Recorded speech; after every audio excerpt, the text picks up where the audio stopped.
ꯃꯁꯤꯒꯤ ꯑꯩꯈꯣꯏꯅ ꯇꯧꯗꯣꯔꯤꯕ ꯂꯦꯁꯟꯁꯤꯅ ꯗꯥꯏꯁ ꯀꯣ ꯑꯗ ꯍꯥꯏꯔꯤꯕ ꯀꯩꯅꯣ ꯄꯣꯔꯁꯟꯁꯦ ꯑꯩꯈꯣꯏꯒꯤ ꯀꯝꯄꯤꯇꯤꯇꯤꯚ ꯑꯦꯛꯖꯥꯝꯗ ꯌꯥꯝ ꯇꯣꯏꯅ ꯍꯪꯒꯟꯕ ꯋꯥꯍꯪ ꯑꯃ ꯑꯣꯏꯌꯦꯕ ꯑꯗꯨꯒ ꯌꯥꯝꯅꯁꯨ ꯀꯟꯐ꯭ꯌꯨꯁ ꯆꯠꯀꯟꯕꯀꯣ ꯑꯗ ꯉꯁꯥꯏ ꯗꯥꯏꯁ ꯍꯥꯏꯕꯗꯤ ꯂꯨꯗꯣ ꯍꯥꯏꯕꯅꯤꯀꯣ ꯑꯗ ꯂꯨꯗꯣ ꯍꯥꯏꯌꯦꯅ ꯉꯁꯤ ꯑꯩꯈꯣꯏꯅ ꯇꯧꯗꯣꯏꯁꯦ ꯂꯨꯗꯣ ꯁꯥꯟꯅꯕꯒꯤ ꯇ꯭ꯔꯤꯛ ꯅꯠꯇꯦꯕ ꯍꯥꯏꯕꯗꯤ ꯑꯩꯈꯣꯏꯒꯤ ꯂꯨꯗꯣꯒꯤ ꯐꯦꯁꯁꯤꯗ ꯑꯣꯄꯣꯖꯤꯠꯇ ꯑꯦꯛꯖꯥꯝꯗ ꯍꯪꯕꯗꯣ ꯑꯗꯨꯒꯤ ꯄꯣꯠꯇꯅꯦꯕꯀꯣ ꯇ꯭ꯔꯤꯛ ꯌꯥꯎꯗꯦ ꯍꯧꯖꯤꯛꯀꯥꯟꯅ ꯂꯨꯗꯣ ꯁꯥꯟꯅꯩꯗꯅ ꯀ꯭ꯋꯥꯔꯦꯟꯇꯥꯏꯟ ꯃꯇꯝꯁꯤꯗ ꯑꯗꯣ ꯑꯗꯨꯒꯤ ꯇ꯭ꯔꯤꯛ ꯅꯠꯇꯦꯀꯣ ꯁꯤꯗ ꯇꯧꯗꯣꯏꯁꯦ ꯑꯗꯣ ꯉꯁꯤꯒꯤ ꯇꯣꯄꯤꯛ ꯃꯃꯤꯡ ꯗꯥꯏꯁ ꯗꯥꯏꯁꯁꯦ ꯑꯩꯈꯣꯏꯅ ꯂꯨꯗꯣ ꯃꯔꯨꯁꯦ ꯁꯤꯗ ꯑꯩꯈꯣꯏꯅ ꯑꯅꯤ ꯊꯣꯛꯅ ꯈꯥꯏꯗꯣꯛꯑꯦꯕ ꯍꯥꯏꯗꯤ ꯑꯩꯈꯣꯏꯅ ꯁꯥꯟꯅꯔꯤꯕ ꯂꯨꯗꯣ ꯃꯔꯨꯁꯦ ꯁꯤꯁꯤꯅ ꯃꯥꯅ ꯁ꯭ꯇꯦꯟꯗꯔꯠ ꯗꯥꯏꯁꯅꯦꯕ ꯑꯗꯨꯗꯒꯤ ꯅꯠꯇꯕ ꯑꯃꯁꯨ ꯑꯃꯨꯛ ꯂꯩꯔꯤꯑꯕ ꯑꯗ ꯀꯃꯥꯏꯅ ꯃꯥꯟꯅꯗꯣꯏꯅꯣ ꯍꯥꯏꯕꯗꯣ ꯌꯦꯡꯁꯦꯕ ꯑꯍꯥꯟꯕꯗ ꯀꯩ ꯍꯥꯏꯕ ꯁ꯭ꯇꯦꯟꯗꯔꯠ ꯗꯥꯏꯁ ꯀꯣ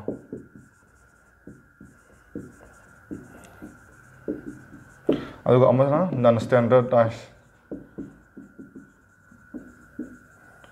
ꯅꯟ ꯁ꯭ꯇꯦꯟꯗꯔꯠ ꯗꯥꯏꯁꯁꯦ ꯁꯤꯁꯦ ꯖꯦꯅꯔꯦꯜꯁꯨ ꯍꯥꯏꯌꯦꯕꯀꯣ ꯑꯣꯔꯗꯤꯅꯔꯤꯁꯨ ꯍꯥꯏꯌꯦꯕ ꯀꯣ ꯑꯗ ꯁ꯭ꯇꯦꯟꯗꯔꯠ ꯗꯥꯏꯁꯁꯤꯅ ꯀꯃꯥꯏꯅꯅꯣ ꯍꯥꯏꯕ ꯀꯥꯟꯗꯅꯦ ꯑꯩꯈꯣꯏꯒꯤ ꯗꯥꯏꯁꯁꯦ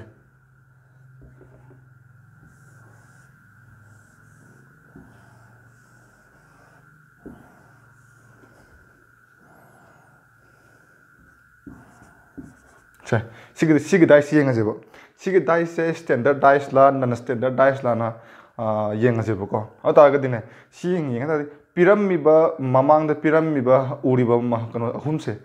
ꯗꯤꯖꯤꯠ ꯑꯍꯨꯝꯁꯦ ꯍꯥꯏꯕꯗꯤ 1 2 3ꯁꯦ ꯁꯤꯁꯦ ꯑꯅꯤ ꯑꯩꯈꯣꯏꯅ ꯄ꯭ꯂꯁ ꯇꯧꯒꯅꯦꯕ ꯑꯅꯤ ꯂꯧꯈꯠꯂꯒ ꯑꯩꯈꯣꯏꯅ ꯄ꯭ꯂꯁ ꯇꯧꯒꯅꯦꯕ ꯑꯗꯨꯒ ꯍꯥꯏꯔꯤꯕ ꯄ꯭ꯂꯁ ꯇꯧꯕ ꯃꯇꯝꯁꯦ ꯁꯤꯗ 7 ꯇꯥꯗ꯭ꯔꯕ ꯀꯣ ꯑꯗꯨ ꯑꯣꯏꯇꯥꯔꯒꯗꯤ ꯃꯥꯁꯦ ꯁ꯭ꯇꯦꯟꯗꯔꯠ ꯗꯥꯏꯁꯅꯤ ꯍꯥꯏꯒꯅꯦꯕ ꯀꯩ ꯍꯥꯏꯕ ꯁꯤꯗ ꯎꯔꯤꯕ ꯀꯩꯅꯣꯁꯦ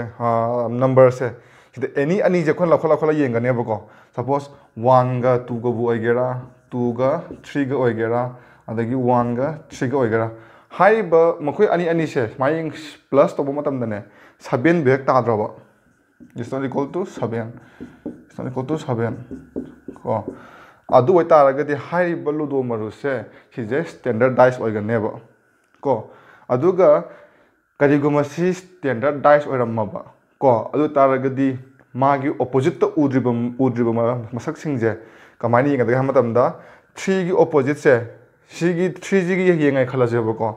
3Gꯒꯤ ꯑꯣꯄꯣꯖꯤꯠꯁꯦ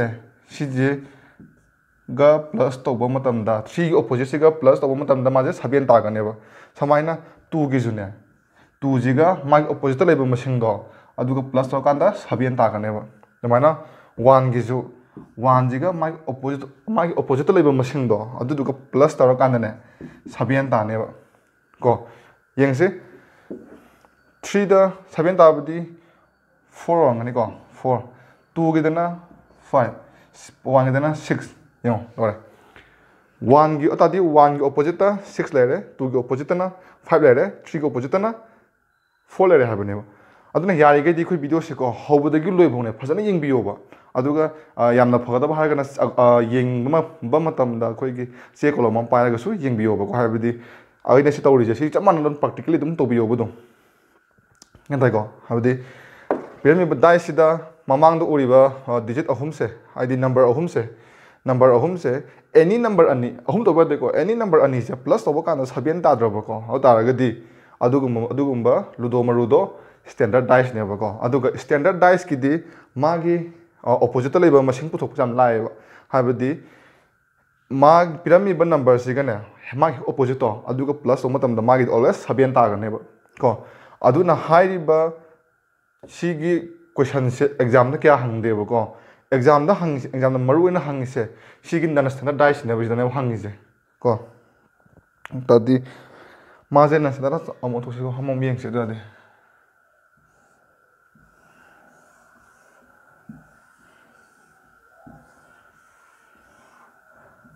5 2 3 ꯁꯤꯗ ꯌꯦꯡꯉꯁꯦ ꯑꯗꯨꯗꯤ ꯉꯁꯤ ꯁꯤꯗ ꯄꯤꯔꯝꯃꯤꯁꯦ ꯁ꯭ꯇꯦꯟꯗꯔꯠ ꯗꯥꯏꯁꯂ ꯅꯟ ꯁ꯭ꯇꯦꯟꯗꯔꯠ ꯗꯥꯏꯁꯂ ꯍꯥꯏꯕꯅ ꯌꯦꯡꯕ ꯀꯥꯟꯗꯗꯤ 5 + 2 = 7 ꯑꯣꯏꯔꯦꯀꯣ ꯑꯃꯨꯛ ꯌꯦꯡꯁꯦꯕ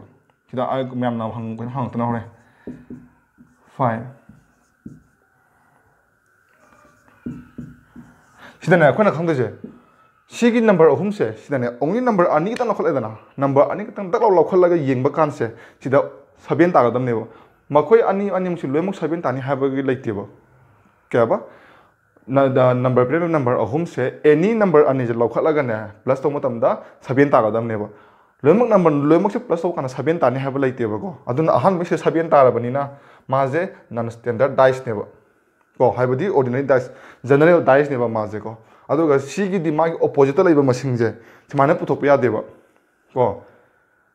duga sungam yadraga habadi yayeba kamaina akoina criteria khara pi taragadi magi opposite laiba masingdo puthokpa yayeba ko aduna ni hayeba question ji exam de am toin toin hangije dudi example mi laraga yengse aduga example yaurabani na mayam so aina habdo aina hek tawbuga dum mayam su dum try to biyo habadi sida khorang sine ndo sida tips trick ma'am जो है करने बको अदुना अदुम follow तो अदुम सबमिन ननबा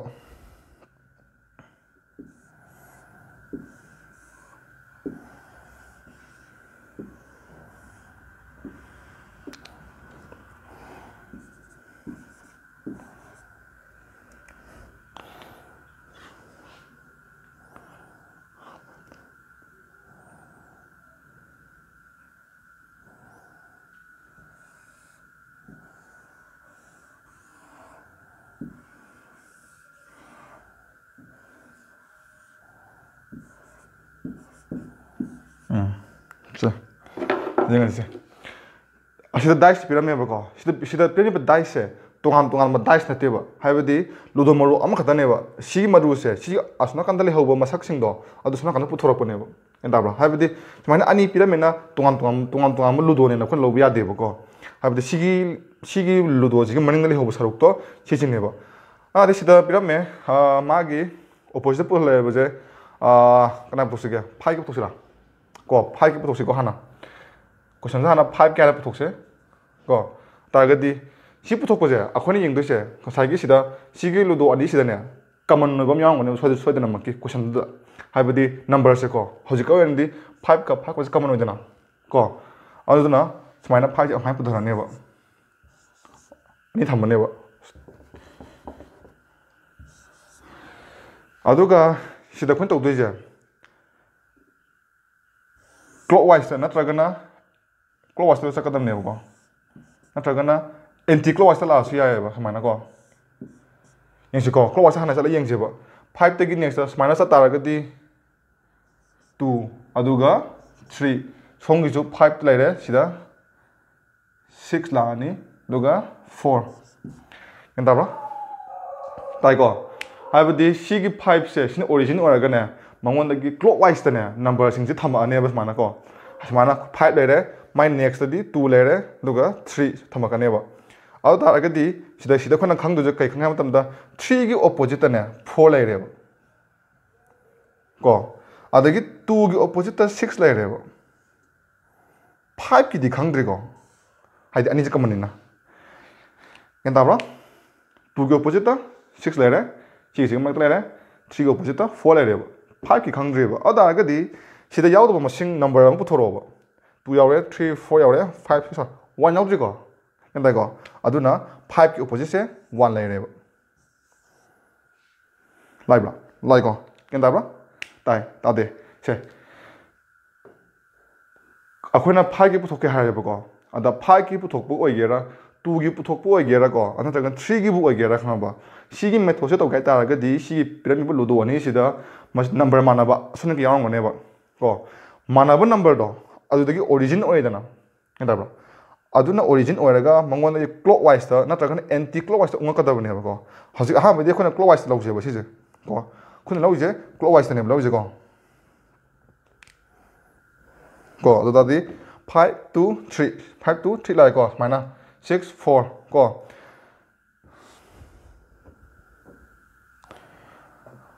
adagi makha zum lawdam ne ba ada sida amo hangbe hasi khona clockwise ta lawi anti clockwise ta lobadi kai gena hangni ha hangmudo ayo sabdo adusu yaye ba ko adusu yengise sida 5 na common ore ko 5 na origin ore ne sigisu ko anti clockwise lakse ha bane ba ko sian ta sian ta na 5 3 2 ꯆꯨꯝꯕ꯭ꯔꯥ 5 3 2 ꯁꯣꯝꯗꯅ ꯑꯃꯨꯛ 5 4 6 ꯑꯗꯨ ꯇꯥꯔꯒꯗꯤ 2ꯒꯤ ꯑꯣꯄꯣꯖꯤꯠꯇ 6 ꯂꯩꯔꯦ 3ꯒꯤ ꯑꯣꯄꯣꯖꯤꯠꯇ 4 ꯂꯩꯔꯦ ꯎꯗꯕꯅꯤꯁꯦ 5ꯒꯤ ꯑꯣꯄꯣꯖꯤꯠꯇ 1 ꯇꯥꯕ꯭ꯔꯥ ꯇꯥꯏꯀꯣ ꯑꯗꯨꯗ ꯁꯤꯗ ꯀꯩꯅꯣ ꯇꯧꯗꯣꯏꯁꯦ ꯁꯤꯗ ꯑꯩꯈꯣꯏꯅ ꯈꯪꯗꯣꯏꯁꯦ ꯀꯔꯤꯒꯨꯝꯕ ꯁꯤꯗ ꯀ꯭ꯂꯣꯛꯋꯥꯏꯁ ꯂꯧꯈ꯭ꯔꯕꯀꯣ ꯑꯗꯨ ꯇꯥꯔꯒꯗꯤ ꯁꯣꯝ ꯅꯥꯀꯟꯗꯁꯨ ꯑꯗꯨꯝ ꯀ꯭ꯂꯣꯛꯋꯥꯏꯁ ꯑꯣꯏꯒꯗꯕꯅꯦꯕ ꯁꯤꯗ ꯑꯦꯟꯇꯤ ꯀ꯭ꯂꯣꯛꯋꯥꯏꯁ ꯂꯧꯈ꯭ꯔꯕ ꯀꯣ ꯑꯗꯨ ꯇꯥꯔꯒꯗꯤ ꯁꯤꯗꯁꯨ ꯑꯦꯟꯇꯤ ꯀ꯭ꯂꯣꯛꯋꯥꯏꯁ ꯑꯣꯏꯒꯗꯕ ꯍꯥꯏꯕꯗꯤ ꯑꯅꯤꯃꯛꯁꯦ ꯀ꯭ꯂꯣꯛꯋꯥꯏꯁ ꯑꯣꯏꯔꯒꯅ ꯄꯨꯟꯅ ꯑꯅꯤꯃꯛ ꯀ꯭ꯂꯣꯛꯋꯥꯏꯁ ꯑꯣꯏꯕ ꯑꯗꯒꯤ ꯑꯦꯟꯇꯤ ꯑꯣꯏꯔꯒꯅ ꯑꯅꯤꯃꯛ ꯑꯗꯨꯝ ꯑꯦꯟꯇꯤ ꯑꯣꯏꯕ ꯀꯣ ꯒ꯭ꯌꯥꯟ ꯇꯥꯕ꯭ꯔꯥ ꯇꯥꯔꯦꯀꯣ ꯈꯤꯇꯪ ꯑꯃꯨꯛ ꯂꯧꯍꯜꯂꯛꯀꯦ ꯍꯟꯗꯛꯀꯤꯁꯤꯅ ꯑꯩꯈꯣꯏꯒꯤ ꯌꯦꯡꯕꯗ ꯌꯥꯝ ꯂꯨꯕ ꯃꯥꯟꯕ ꯀꯣ ꯑꯗꯨꯒ ꯌꯥꯝꯅ ꯂꯥꯏꯕ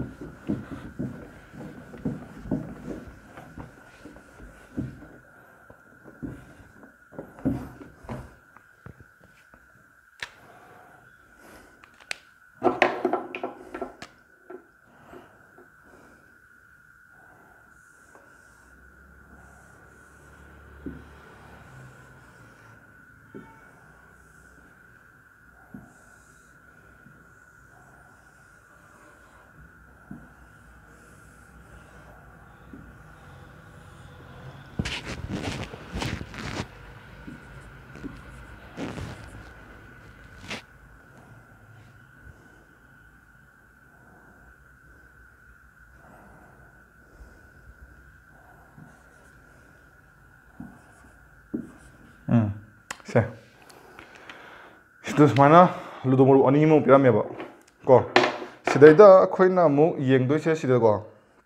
ꯀꯩꯅꯣꯁꯦ ꯉꯁꯥꯏ ꯀꯃꯟ ꯑꯣꯏꯕꯁꯦ ꯄꯨꯊꯣꯛꯑꯅꯦꯕ ꯁꯤꯗ ꯀꯅꯥ ꯀꯃꯟ ꯑꯣꯏ ꯍꯥꯏꯗꯤ ꯉꯁꯥꯏꯒꯤ ꯐꯣꯔꯃꯨꯂꯥꯗ ꯃꯇꯨꯡ ꯏꯟꯅ ꯀꯃꯟ ꯑꯣꯏꯗꯕ ꯌꯥꯎꯗꯕ ꯌꯥꯗꯦꯕꯀꯣ ꯉꯁꯥꯏꯒꯤ ꯐꯣꯔꯃꯨꯂꯥꯗꯣ ꯑꯩꯈꯣꯏꯅ ꯑꯍꯥꯟꯕꯗ ꯁꯤꯖꯤꯟꯅꯈꯤꯕꯗꯣ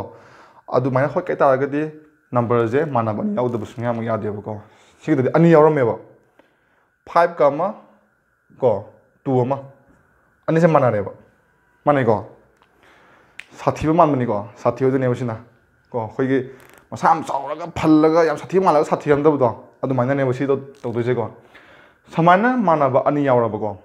ꯑꯗꯨ ꯇꯥꯔꯒꯗꯤ ꯂꯦꯝꯍꯧꯔꯤꯕ ꯅꯝꯕꯔ ꯑꯃꯗꯣ ꯑꯗꯨꯅꯅꯦ ꯑꯃꯅ ꯑꯃꯒꯤ ꯑꯣꯄꯣꯖꯤꯠ ꯑꯣꯏꯅꯒꯅꯤ ꯍꯥꯏꯕꯅꯦꯕ ꯑꯃꯨꯛ ꯍꯥꯏꯔꯛꯀꯦ ꯀꯩꯒꯨꯝꯕ ꯁꯨꯃꯥꯏꯅ ꯃꯥꯟꯅꯕꯁꯦ ꯑꯅꯤ ꯌꯥꯎꯔꯝꯃꯕꯀꯣ ꯃꯥꯟꯅꯕ ꯑꯅꯤ ꯍꯦꯛ ꯌꯥꯎꯔꯝ ꯇꯥꯔꯒꯗꯤ ꯂꯦꯝꯍꯧꯔꯤꯕ ꯍꯥꯏꯕꯗꯤ 3ꯒ 4ꯒꯁꯦ ꯂꯦꯝꯍꯧꯋꯤꯗꯅ ꯁꯦ ꯃꯣꯏꯕꯥꯅꯤꯒꯤꯅꯦ ꯑꯣꯄꯣꯖꯤꯠꯁꯦ ꯁꯤ ꯑꯃꯃꯝ ꯑꯗꯨꯝ ꯑꯣꯏꯅꯒꯅꯤ ꯍꯥꯏꯕꯅꯦꯕ ꯇꯥꯏꯀꯣ ꯍꯥꯏꯕꯗꯤ ꯑꯃꯨꯛꯀ ꯃꯜꯂꯛꯀꯦ ꯀꯩꯒꯨꯝꯕ ꯁꯤꯒꯤ ꯑꯅꯤꯁꯦ ꯃꯥꯟꯅ ꯇꯥꯔꯒꯗꯤ ꯃꯥꯒꯤ ꯑꯣꯄꯣꯖꯤꯠꯁꯦ 3 ꯅꯠꯇ꯭ꯔꯒ 4ꯁꯦ ꯑꯁꯤ ꯃꯔꯛꯇ ꯑꯗꯨꯝ ꯑꯣꯏꯅ ꯍꯥꯏꯗꯤ 3ꯒꯤ ꯑꯣꯄꯣꯖꯤꯠꯇ 4 ꯑꯣꯏꯅꯤ ꯍꯥꯏꯕꯅꯦꯕ 4ꯒꯤ ꯑꯣꯄꯣꯖꯤꯠꯇ 3 ꯑꯣꯏꯒꯅꯤ ꯍꯥꯏꯕꯅꯦꯕ ꯀꯣ ꯍꯥꯏꯗꯤ ꯈꯤꯇꯪ ꯑꯃꯨꯛ ꯂꯣꯜꯂꯛꯀꯦ ꯑꯗꯨꯒ ꯃꯊꯪꯗ ꯑꯃꯨꯛ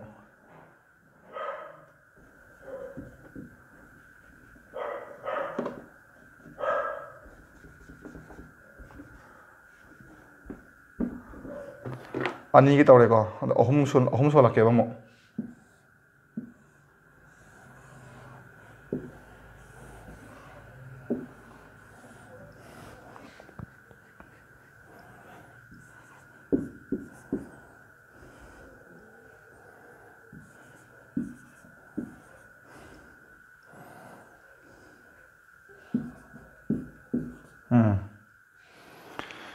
ꯁꯤꯗ ꯑꯍꯨꯝ ꯁꯨꯔꯦꯀꯣ ꯑꯃꯨꯛꯀꯁꯨ ꯍꯥꯏꯒꯦ ꯃꯌꯥꯝ ꯁꯤ ꯍꯧꯕꯒ ꯃꯌꯥꯝ ꯆꯦ ꯀꯣꯂꯣꯝ ꯄꯥꯏꯔꯒ ꯁꯤꯃꯛ ꯁꯤꯜꯂꯒ ꯑꯗꯨꯝ ꯌꯦꯡꯕꯤꯌꯣꯕꯀꯣ ꯁꯤꯗ ꯑꯍꯨꯝ ꯁꯨꯔꯦ ꯑꯗꯨ ꯇꯥꯔꯒꯗꯤ ꯉꯁꯥꯏꯒꯤ ꯐꯣꯔꯃꯨꯂꯥꯗꯣ ꯑꯩꯈꯣꯏꯅ ꯄꯥꯟꯒꯦ ꯍꯥꯏ ꯇꯥꯔꯒꯗꯤꯅꯦ ꯃꯁꯤꯡ ꯑꯍꯨꯝꯁꯤꯃꯛꯇꯤ ꯄꯨꯂꯞ ꯇꯧꯕ ꯌꯥꯔꯣꯏꯕ ꯑꯅꯤ ꯑꯅꯤ ꯂꯧꯒꯗꯕꯅꯦꯕꯀꯣ ꯑꯗꯨꯒ ꯃꯦꯟ ꯑꯣꯏꯅ ꯁꯤꯒꯤ ꯃꯦꯊꯣꯠꯁꯦ ꯁꯤꯗ ꯍꯣꯠꯇꯣꯏꯕ ꯃꯦꯊꯣꯠꯁꯦ ꯑꯅꯤꯗꯣ ꯑꯩꯈꯣꯏꯅ ꯑꯅꯤ ꯊꯣꯛꯅ ꯍꯣꯠꯄ ꯌꯥꯏꯑꯕ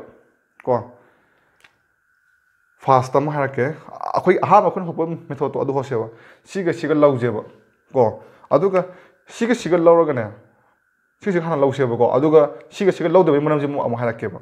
ꯍꯧꯖꯤꯛꯀꯤ ꯁꯤꯁꯦ ꯂꯧꯁꯦ ꯑꯗꯨ ꯀꯃꯟ ꯑꯃꯁꯦ ꯀꯅꯥ ꯑꯣꯏ 6 ꯑꯣꯏꯀꯣ ꯀꯃꯟꯁꯦ ꯑꯗꯨꯗꯤ 6 ꯄꯨꯊꯔꯅꯤ ꯁꯤꯗ ꯀꯣ ꯑꯗꯨꯗꯒꯤꯗꯤ ꯀ꯭ꯂꯣꯛꯋꯥꯏꯁꯇ ꯂꯧꯁꯤꯔꯥ ꯀ꯭ꯂꯣꯛꯋꯥꯏꯁꯇ ꯂꯧꯁꯤꯜꯂꯁꯤꯀꯣ 6 4 1 ꯁꯤꯒꯤꯅ 6 3 5 ꯀꯣ ꯑꯗꯨ ꯇꯥꯔꯗꯤ 1ꯒꯤ ꯑꯣꯄꯣꯖꯤꯠꯇ 5 ꯂꯩꯔꯦ 4ꯒꯤ ꯑꯣꯄꯣꯖꯤꯠꯇ 3 ꯂꯩꯔꯦ अदुगा 6 की ऑपोजिट ता क्या लेरे सिदुदी क्या याहुदे सिदा 2 याहुदे को अदुना सिदा 2 ताने 6 का ऑपोजिट ता 2 लेयर ने को अदुगा 시가 실 러브 야다브라나 항따라거디나 야데바 ngасai gi sigi formula je sijina gi haitaraga akhon mamana kai haigre pirami ba ludo sida manaba masing yagodabne ba samanam number yagodabne ba ado hairi ba seni sidi yaudre ba ko yaudabna maram waraga seni sidi smana to ya roi ba ko aduna sini jima tawre ba aduga siga je to ba ya bra haitaraga dine khamna simain to bodi yadre ba ko manaba ani yaurabani simain to bodi yadre ba aduna mamang da haige bodo kari gumba manaba ani yaw taragadi 1 ga 4 ga je manare somdasu 1 ga 4 je manare ko adu taragadi lehoriba masing je haibadi 6 ka 2 ga je amana amagi opposite oina ga ne ko sina khwade ga sanba method ne sina ang saibdo method ani take haibdo sina khwade sanba mamba method ne ko ani jahani yem tam da yadre khala je ba ataragadi amma je ga ne si je ga mu yeng ne ba khoina adagi manaba ani yawra me dana se mana ani yaram bani na ngasai gili mori ba 6 ka 2 ga se mabani je aman amagi kano opposite oina ne ba ko akhona smile khop pu ta ina sida akhona normal method to khop matam da ju 6 ki opposite 2 je dum le dana se on ta ko si chum me ha ne ba ko duna shini hoi dice ki anda dice ki sa ya mas ki si lo ba khale ha bi atopa sin ta ba sin sin ta ba atopa di kasu hangoi hoi hanga ke ha ga na ne numbers lo thu idana ABC na oina pusi ai natagana symbol ora pusi ai ba haibadi tamangam de ba ko ado symbol ora ga su adagi alphabetical order ora ga su haibadi ABC da pira ga su ne akoi gi procedure de hidi samana ba ko aduna concept ma clear oi biro ba su da haibadi any si gi problem ma lag ta ga di number ji onja jono ba ko akoi na ngasi hai gi ba khoi gi method sing je si dum si na ga ne ba ahong ma kem ta lai ro ba ko number ji na science lag sa ga su masini ngasi gi khoigi lesson kamdawi habudusu khoigi makhai comment da dum thambiramo aduga karamba tawsi habudusu adum haibiramo khoina maya khoina ngasi khangalai disu mayamna thambirambadagi khoina lokhosarakpani asamaina dum khujum nama mathangi lesson dasu amuksidagi na phawamamu pudana laksage aduga subscribe share to ko bigano ngasi gunadi kanana se thank you